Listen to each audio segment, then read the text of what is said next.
A movie area जस्तो हैन नि त life. Everybody goes through. I see so many rich kids going through problems, but if you imagine there are so many kids कसैले खानै पाइरा छैन नि त. So always see that everybody has a problem. Nobody is happy in this world. Everybody has a problem. So happiness को पछाडी भाग्न चाहिँ छोड. That is not gonna lead you anywhere. So खुसीको पछाडी धेरै भाग्यो भने चाहिँ problem starts happening there. You have to be prepared for everything. You have to live life like it is. 3-4 दिनपछि I have reality job hit गर्छ, it's very bad.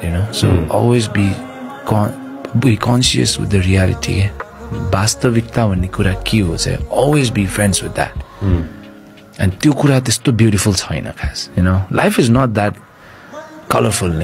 Life is dark, life is that, but the thing is the combination of everything, त्यो हो the good thing. I made it.